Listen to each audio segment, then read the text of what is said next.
How's it going, everybody? It's Bryce with the SetOverSet Twitch poker channel, and today we're going to be talking about bankroll management.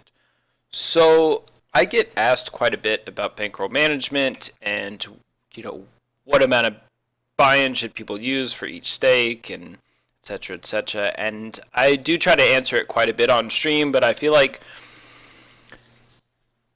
bankroll management's not really a cookie cutter answer like that. I think for everybody it's different, and I think that everybody should kind of treat it differently based on where you are in life or what your goals are.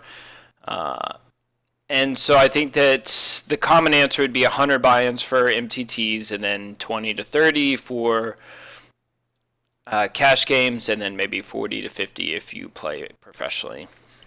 But I'm going to talk about the factors that go into those decisions, why people say those answers, and why you could potentially have a different answer than what somebody tells you.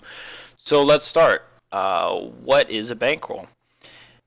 The obvious answer is it's money. Everybody knows that. But more importantly, what your bankroll is a resource. What your bankroll allows you to do is create more resources.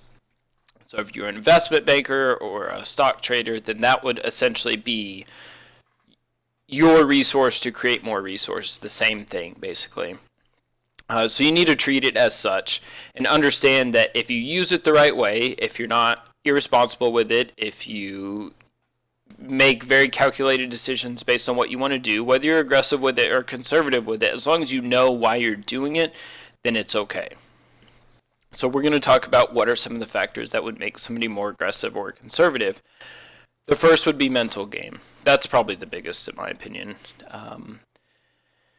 If you decide to be aggressive, how is your mental game? Are you somebody who's going to tilt? Are you somebody who's going to jump stakes and tilt shot other stakes and spew off buy-ins if you get frustrated? When you start shotting new stakes and you're aggressive with your bankroll,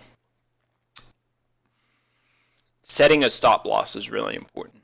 And once you hit that stop loss, you have to drop down. You have to be able to drop down. If you're the type of person who's not going to drop down, if you're the type of person who would even move up to chase after losses if you get coolered a couple times, then definitely aggressive bankroll management is not going to be for you. Taking a more conservative route is going to be better for people who have some work to do on their mental game. People who are very strong in their mental game can be more aggressive. I generally tend to think that's the truth because those people aren't going to have issues with tilting off stacks or getting frustrated or jumping stakes or just playing really aggressively when they shouldn't be. So if you wanted to jump up and take a 3 buy-in shot, then you should jump up and take a 3 buy-in shot. If you want to wait and take like a 10 buy-in shot once you have a really big, bankroll, then you can do that. But I definitely think that if you are going to be aggressive, make sure your mental game is really strong, as well as your actual game. You need to be studying, you need to be improving, you need to be going over your hands, all that type of stuff. Whatever you do to study, make sure you do a lot of it. Are you professional or are you a recreational player just trying to play for fun? If you're just trying to play for fun, then yeah, I can understand. I mean, it doesn't really make sense. If I'm a recreational player, I'm just trying to play for fun, I have a job, I have an income, then it doesn't make sense for me to have, 100 buy-ins at a stake. I just want to play, I just want to have fun. Poker is a hobby for me. That's what I'm going to do. And if I win big, then I win big. If I don't, then I had fun playing. So some people don't want to play the lowest stakes because it's not that interesting to them. Some people do, and it doesn't bother them at all. So I think that should be a big factor. However, if you are a professional, most professionals will have really, really strong mental games.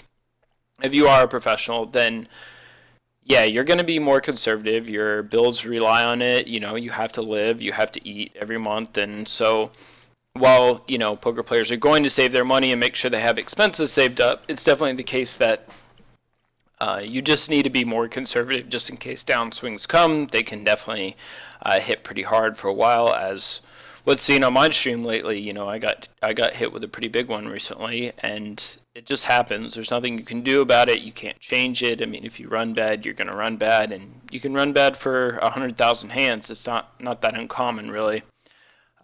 So that definitely needs to be a factor in there.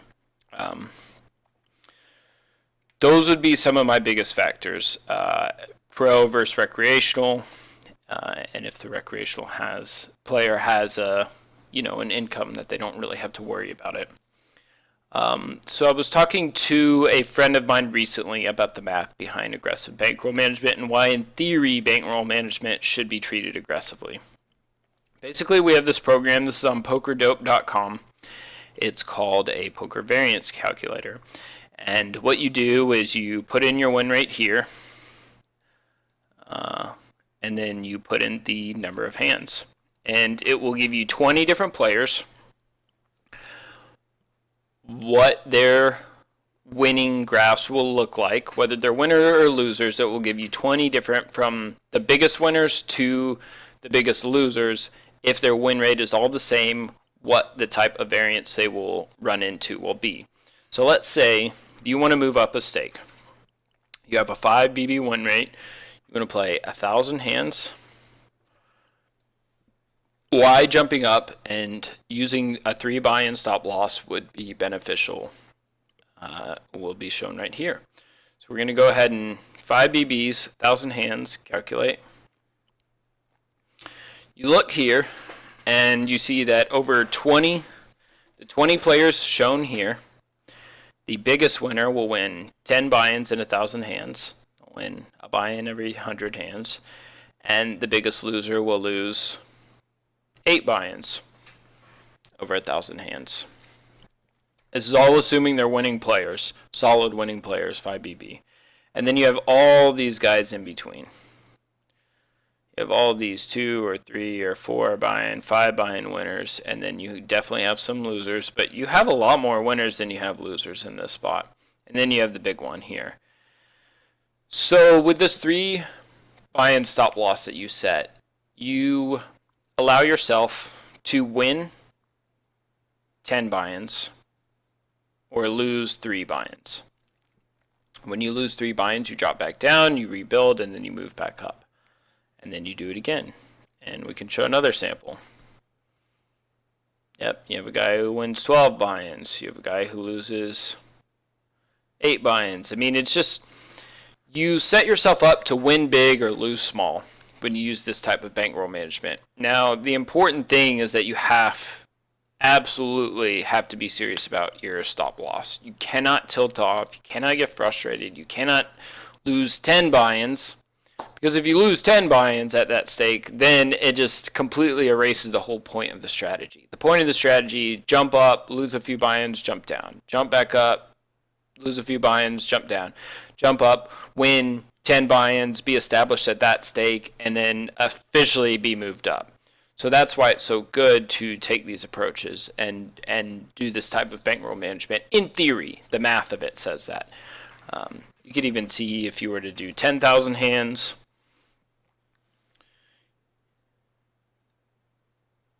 You know, over 10,000 hands, I mean, you're going to have a guy losing 23 buy-ins. And then you're going to have a guy winning 40 buy-ins. So there's definitely a lot of good things that can happen over, really small samples. 1,000 hands, 10,000 hands. It's just not that much. It's not until you get to 100,000 hands that starts to level off. You only have one guy losing.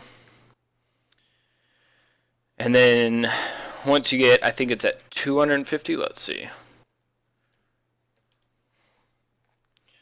Once you get to 250,000 hands, then basically everybody who's a winning player is a winner. You have one guy who's losing 30 buy-ins.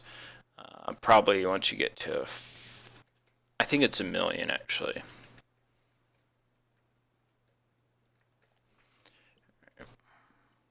Yeah, once you get to 1 million hands, I mean, you're either a winner or you're not, basically. So this is basically why I think that in theory, aggressive bankroll management is good.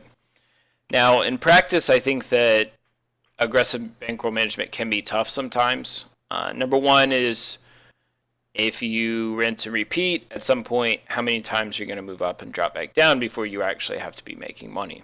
Because that is a lot of time lost when you could have just been making money at your stake. And number two is the mental aspect of that and how taxing it can be on you mentally.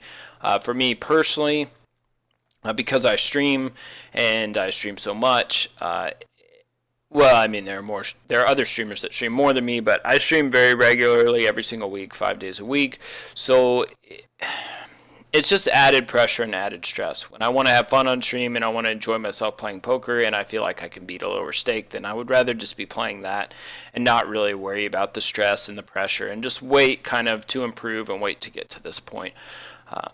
So it is going to create a lot of stress and it's going to create a lot of pressure if you're not careful. So, but yeah, so think about it. I mean, if you're the type of guy who wants to be conservative or if you're the type of guy who wants to be aggressive, like they're all good ways to approach poker. There is no cookie cutter 20 to 30 buy-ins for a recreational player, 50 for a pro. Like, just think what works for you. Those guidelines are probably good to start with, but I would say that everybody's different. Everybody has different strengths. Some people are risk takers. Some people aren't. I mean, we all play poker, so probably most of us are. But that being said, that is definitely my thoughts on bankroll management. If you have any questions, feel free to post them in the YouTube comment section below, and I'd be more than happy to get to them. In the meantime, check out my other videos or come see me on stream. I'm on there 5 to 9, Tuesday through Thursday, and then 6 to 10 Central, Friday and Saturday. Thanks, guys.